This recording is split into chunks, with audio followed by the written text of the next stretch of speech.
This video is brought to you by OpenVPP and Ionna. OpenVPP, a global virtual power plant for electric vehicles. See vehicles charging across the world and zoom in to see real-time charging status in what aims to be the world's largest vehicle virtual power plant. OpenVPP allows you to track charging history, energy usage, and daily trips, comparing your usage versus others, day to day and month to month. With OpenVPP, we're working together to showcase the potential of EV charging to electric grid operators. There may even be future coordinated EV charging rewards coming soon. So sign up today at world.openvpp.energy. It's completely free to join and takes under 60 seconds. And Ionna, the EV charging network brought to you by the world's leading automakers. Ionna is raising the bar on what it means to charge. We're talking a 400 kilowatt minimum nationwide network built with the customer in mind. Fast, reliable, affordable, every single time. Hello and welcome to another Out of Spec Reviews video. You join me on a cold and not so windy, but just really cold afternoon with this, a Volkswagen ID Buzz. Now, you and I have been together driving Buzzes all around the world for years now. So what's different about this video?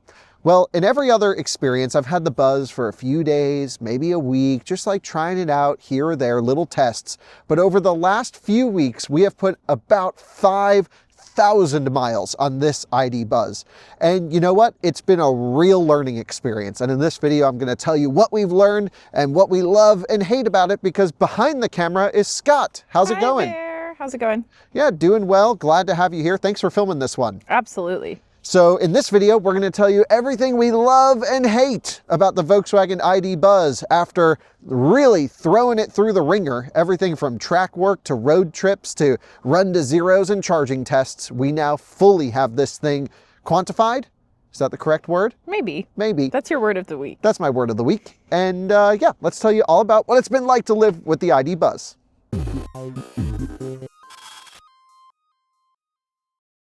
So Scot, before we get into anything related to the ID Buzz, it's just such a cool car, isn't it?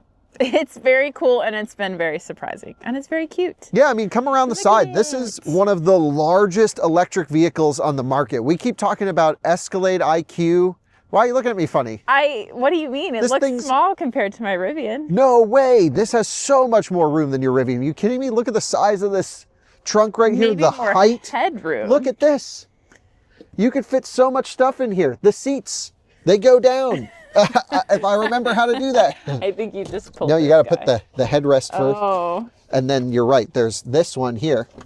Okay, Boom. so you need a small degree in order to pull the seats back. Well, it's just one different lever than this lever. This is to pull them up.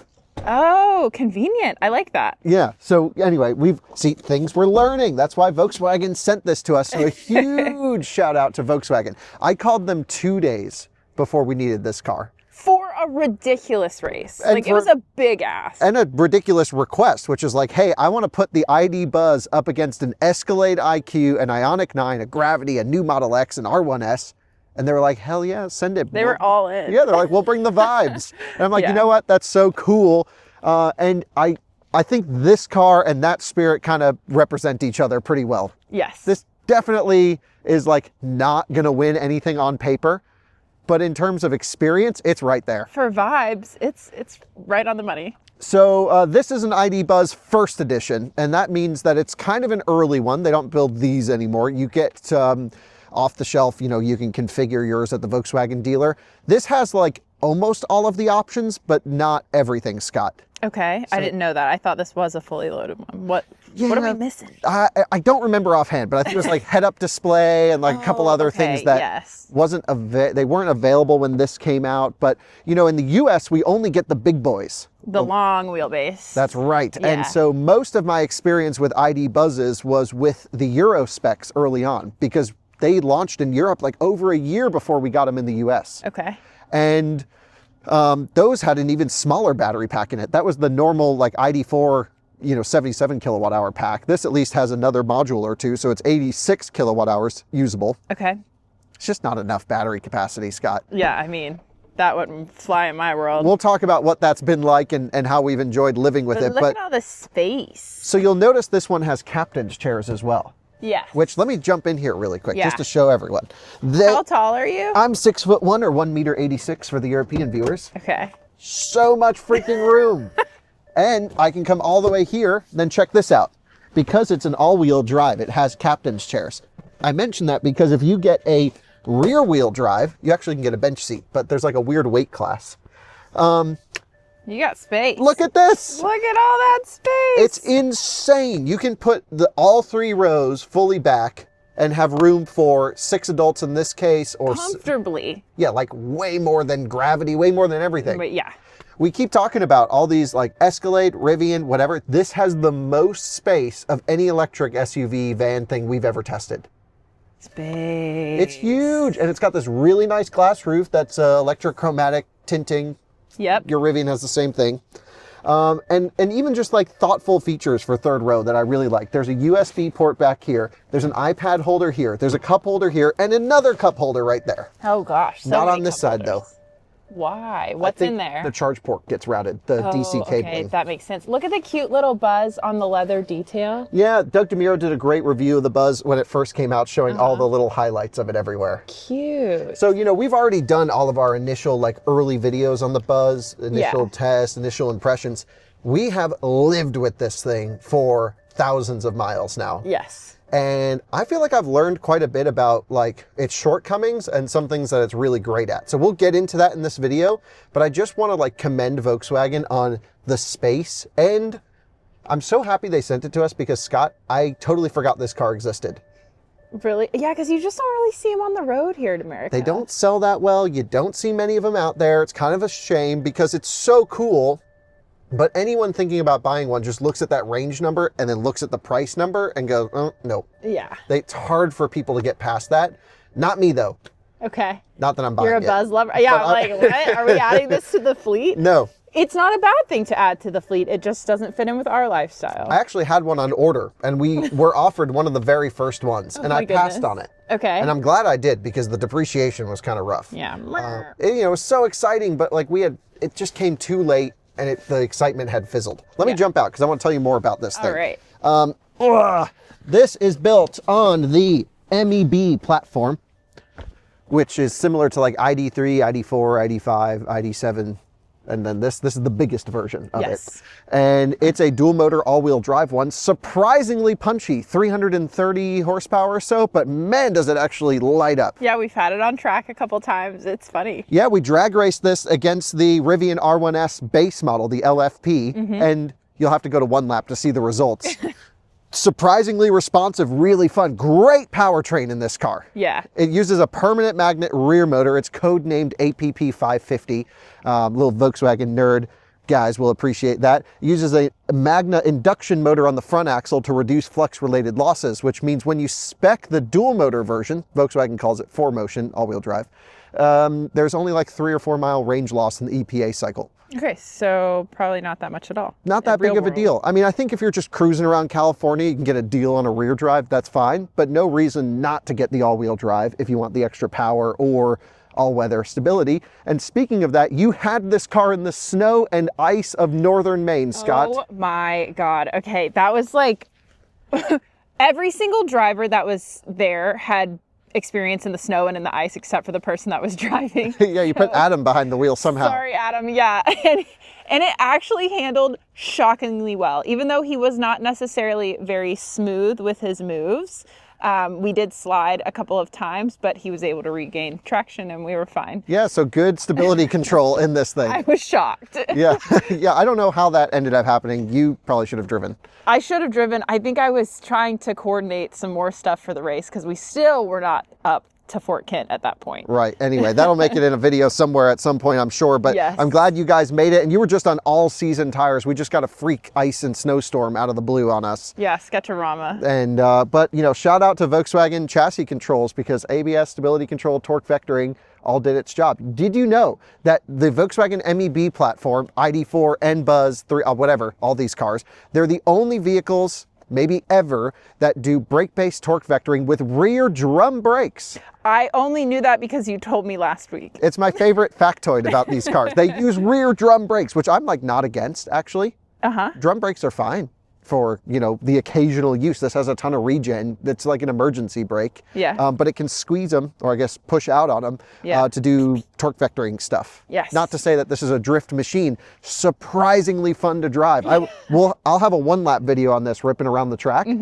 It's a little floaty or whatever, but like it handles so well. It brings the smiles. Yeah, it's so fun. You put a bunch of people in this thing. We had everyone screaming, having a good time in it. So Scott, other technical details. I mentioned the range sucks. Yeah. Should we tell everyone what we got at 70 miles an hour? Oh, mercy. What did we get at 70 miles an hour? 214 miles. And EPA is? 235, 238, 233. I love the Germans. Yeah, they're pretty close. They're so close. That was run in Colorado at less air density though. So if you ran it here, let's just call it 205 or 200. Yeah. The best way to think about this car is if you need to do 200 miles, even in the winter time, it can do it. Yes. Because we left Bangor, Maine. Yep. Bangor, Maine. Bangor, Maine. Bangor, Maine. And we went to Fort Kent. Or no, we went to... No, we went to Fort what Kent. was the name of the town with the Chargers in it? It was the only town within a 5-hour I keep wanting to say Vanguard, but it's not Vanguard. Van Buren. Van Buren. Okay. we went to Van Buren, and that was 196 miles. And we made it by with the 5%. hair on our chinny chin chin. No, we had 5% remaining. Yeah.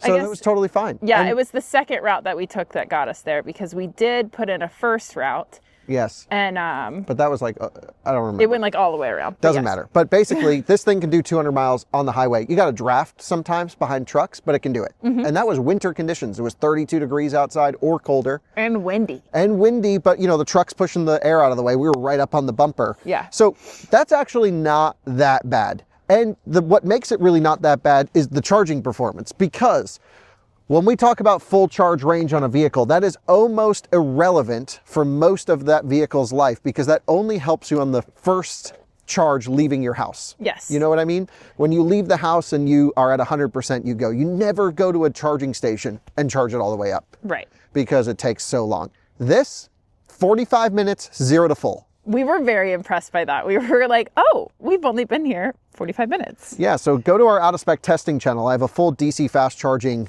series coming on this one, and it just charges so well that even though, you know, the range isn't so good, you can replenish the battery. It's one of these that you just do deep charges and cycle the battery. I mean, the battery's under a lot of stress because you're going full, dead, but it loves it and it takes it really well, and that's awesome. Yep. Also has a 48 amp onboard charger. It peaks at just over 200 kilowatt DC fast charging, and it holds, you know, pretty good power to like 50% or so. It's really, if you are trying to optimize, 65, 70%, head to the next one. That's what I would recommend. It did okay in our 10% challenge as well. It matched Rivians and e-trons.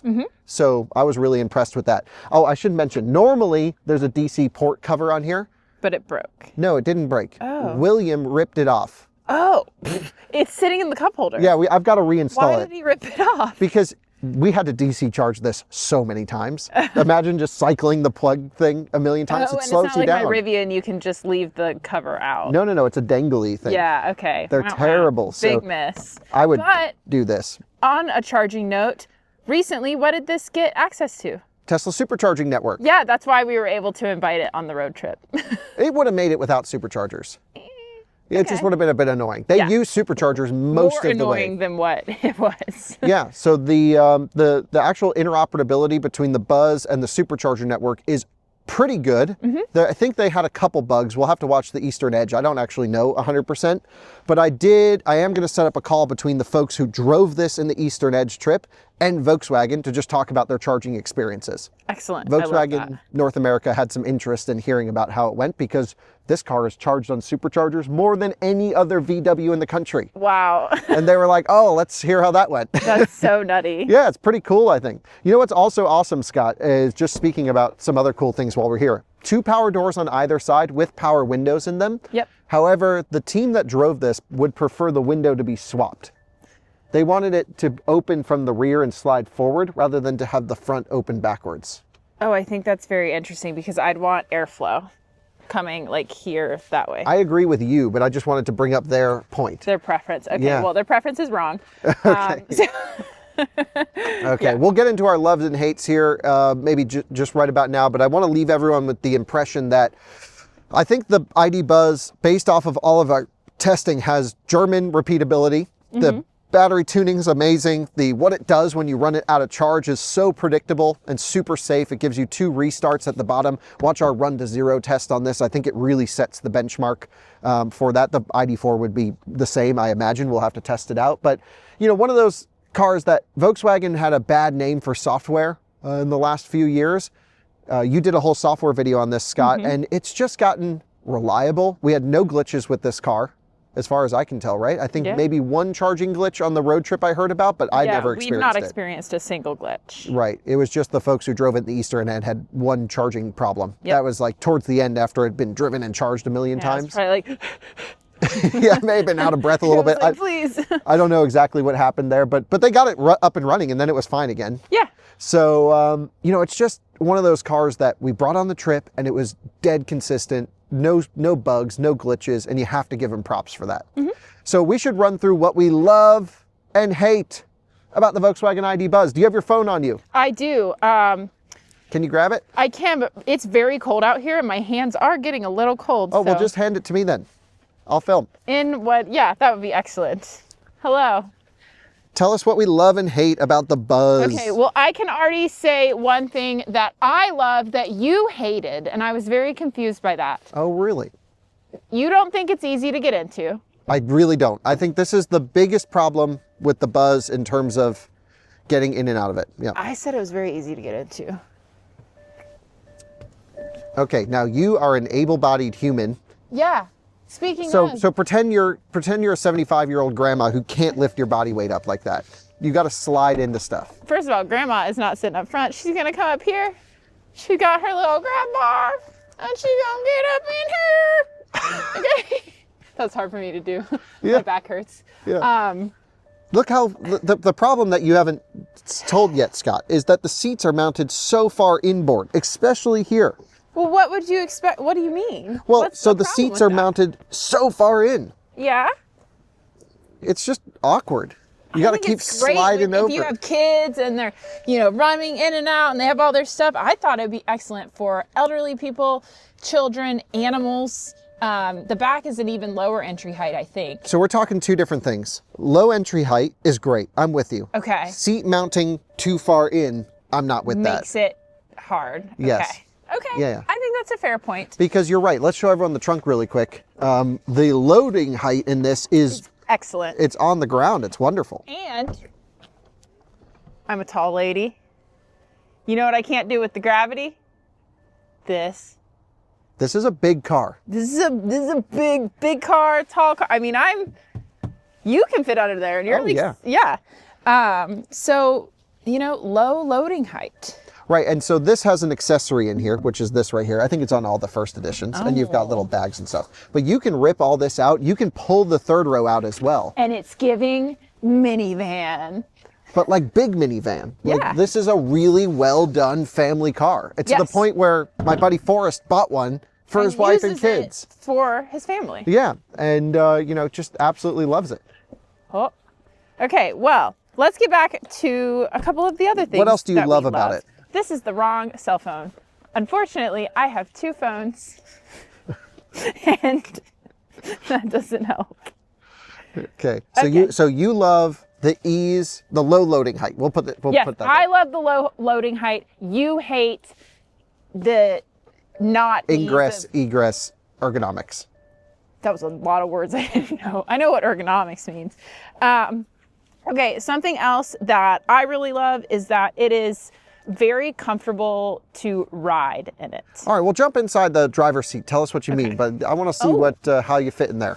Okay, good question. Good point.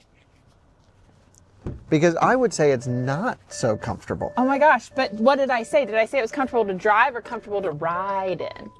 All right, well, you got to explain that. Quantify. Shot. It's the new word. We sat in the back for the majority of our trip from somewhere, Boston, to Van Buren. Yeah. You did. I drove the second half. Oh, I didn't notice. I didn't drive. I just think that these seats are comfy. I think the bolsters are not too tight. Yep. And, goes... Seats are wonderful. And their massage, I mean, it's basic level massage. It's just like, the air bladder thing. Yeah. But man, they're awesome to spend miles in. It's more basic than mine, or more better than my Rivian that doesn't have massaging seats. I also like that you can adjust these. Yeah. Shout out to the armrests. Whoever did these, A+ job. And you've got one on the other side. Yes, because, to your point, the seat is so far in. That it's hard to reach your elbow over there. Show the viewers real quick before you pull that down. Before I do that, this is my comfortable, but that's... And even if you go to the upper position. Yeah, go to the upper position. Yeah. I never would do that. Then people see my armpits. I don't need people to see my armpits. But here, this is nice. I like it. Plenty of legroom, and it has the thigh extender, which... As a tall person, I'm learning to appreciate more and more. So as far as seat comfort and ride feel as a rider, not as a driver, very comfortable. We did notice a problem, though, back there. You cannot have a conversation. Okay, no, not at all, because it needs one of those, speaker... Yeah. Voice assistant, talk assist, Kia has it, Cadillac has it. Yeah. Because there's so much road noise going on back here, it is really hard. And I mean, the people up here were yelling, and we still were like, huh? Yeah, it's not a quiet car. No. And it's quite big, so there's no way to, you gotta really be loud. Yeah.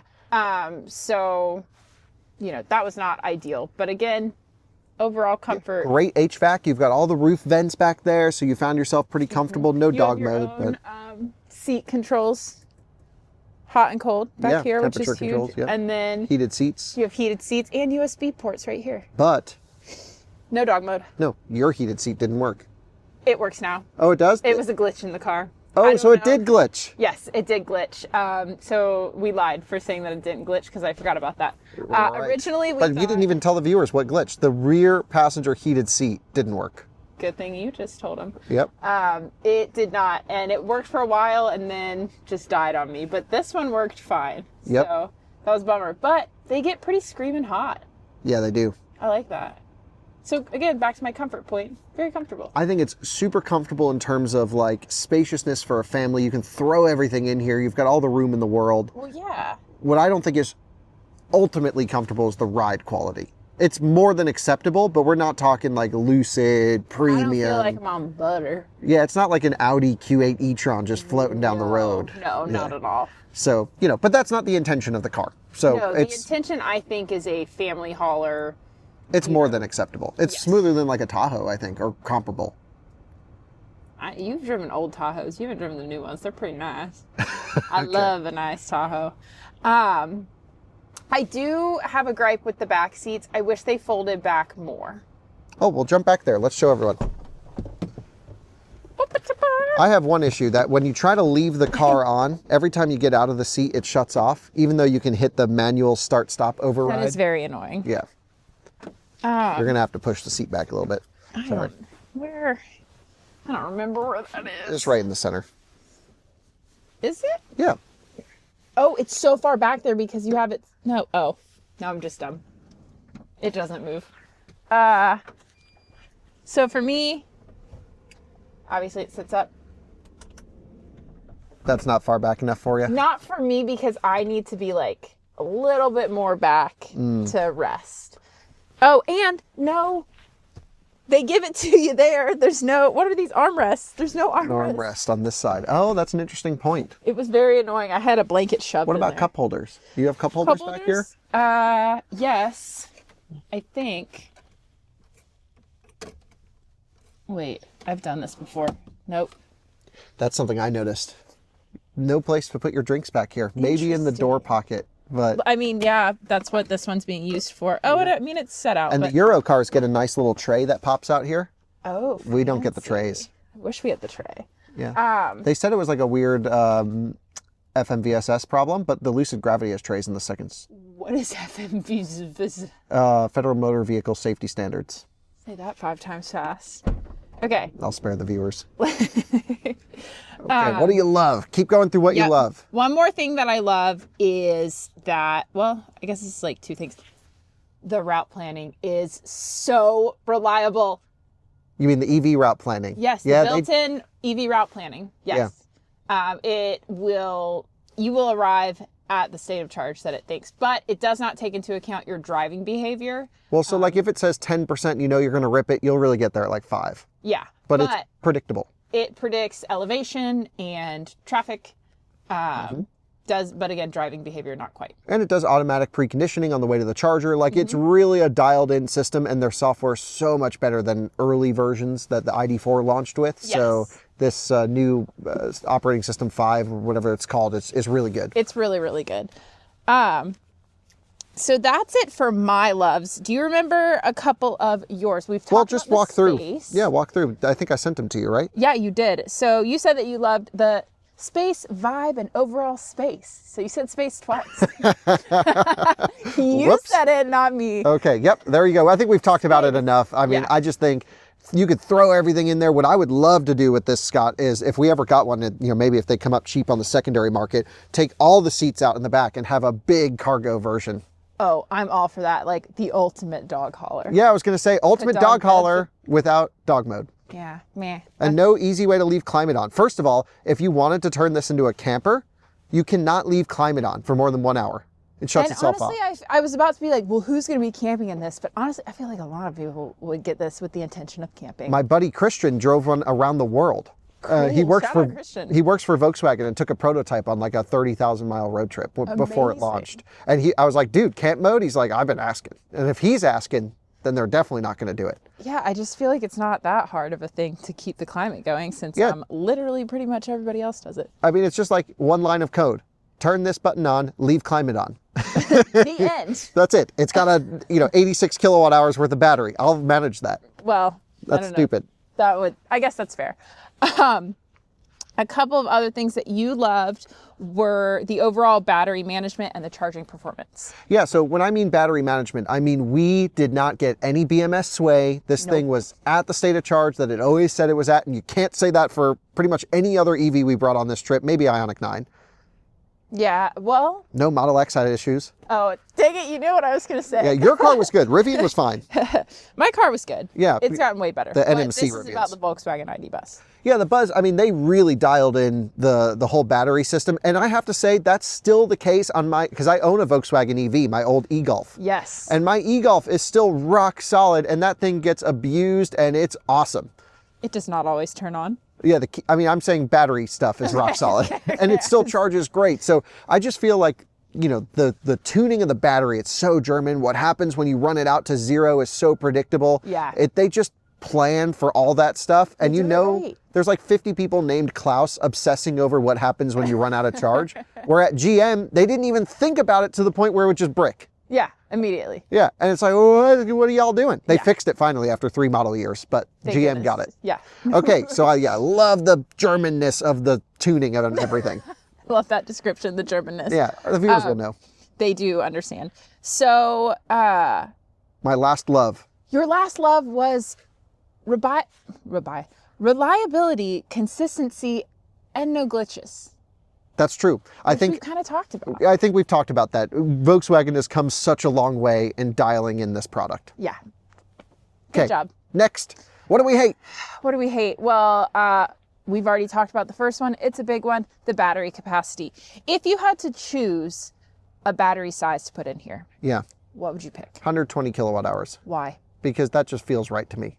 Okay, that would get you what, like 300 miles of 20 real world? Okay. Even with it being this aerodynamic?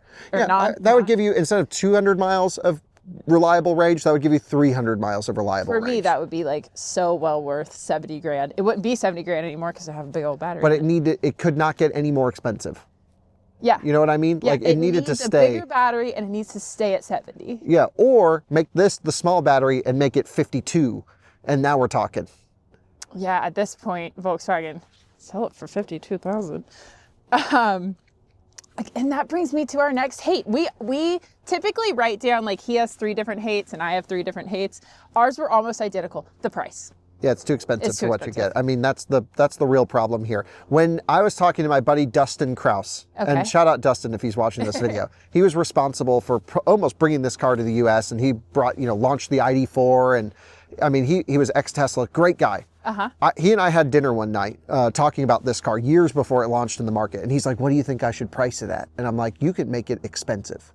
I'm like, it's a halo product. Yeah, I was like, this is a halo product. It was limited production capacity at the time. I was like, let's go. And this was at the height. This was maybe even before COVID or right at the very beginning of COVID when prices were going insane on cars, like expensive. And I was like, you could charge 80 grand for this thing and people will go for it. And So at the you're the time, reason. no, at the time, people would have done it because this was 4 years before it launched. Yeah, that's fair. And then, you know, the car market came. There's way more three-row SUV competition out there for similar money. Nothing back then. There was no competition for this thing. And you know what? It launched with like 4-year-old technology, 4 years too late at too high of a price. And a little battery. And a little battery, yeah. They could have put a bigger battery in it, and they should have. They definitely should have. So no dog mode we've talked about. That's pretty much it for our. What were the 3 hates? That was your 3 hates. Was the entry and exit is too hard. Yeah. The price is too high and the battery is too small. My hates were small battery, expensive for what it is, no dog mode. Okay. No dog mode, no camp mode. Real big problems here. Yeah. I'm going to hand this over to you, Scott. Okay. There you go. All right. Time to wrap this video up, shall we? Okay. Do we recommend the Buzz after spending 5,000 miles with it? Let me just tell everyone what we've done with it really quick. We picked it up at JFK and we had, I think, 5 or 6 people road trip it collectively up to northern Maine. It made it in the middle of winter to one of the hardest to reach destinations in the continental US. So while we're talking about the range, it's not going to limit you on where you need to go, especially with all the charging options out there. And I feel like if you're buying this or interested in this, you're okay taking it low and slow, slow and low, low and slow. Low and slow, and it's capable. It's totally usable. It's totally usable. And I think that's the biggest thing that I have learned since we've had this car. But there's another way to think about it, which is this has only 5 kilowatt hours more than a Model 3 battery. But way more capable than a Model 3? No. Yeah. I mean, in terms of space. Way more yes. practical, maybe. So there's that. You can get anywhere you want to go. The charging performance is awesome. It does the same thing every time. It has amazing thermal management, and that's great. So I think that's really cool. So everyone went to Maine. Then it raced all the way to Key West, Florida. I'm not going to reveal the results, but I think you can imagine this didn't win the race. What? So, we know it's not the fastest road tripper, but that's not the point. It's just to get your family on a trip. And to be honest, it wasn't that much slower to the point where, like, if you're just doing a 500 mile or 700 mile trip to visit your friends or your grandma for Thanksgiving, You'd be fine. this could do that all day, and no also, problem. it totally belonged in Key West, Florida. That's what I was going to say. When we were in Key West, we had $120,000 Gravity, $160,000 Escalade. You know what we didn't drive? Those. We drove this. And we put, allegedly, way more people than they say is allowed to go in this. And it was so perfect. It was bopping fun. around Key West. It was easy to park. So cute. Yeah, we had all the windows down. The weather was perfect. We had so much fun. And that's what this is all about. It was about the vibes. And you know what? Everyone on the street loved it. Oh my gosh, we kept getting thumbs up. People were like, oh my God, you're a van. Even here in North Carolina, if we go to like a Chick-fil-A, they're like, oh my God, the van. Yeah, we had all the Chick-fil-A workers doing that to us. It is iconic. And I think that's cool. Even now, after them coming out, they're still so rare on the road that the excitement to the normal person is still there when they see one. Yeah. So I really love that about it.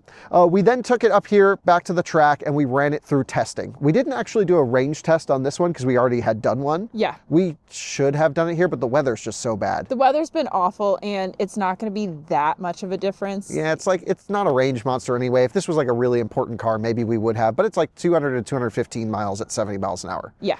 That's fine.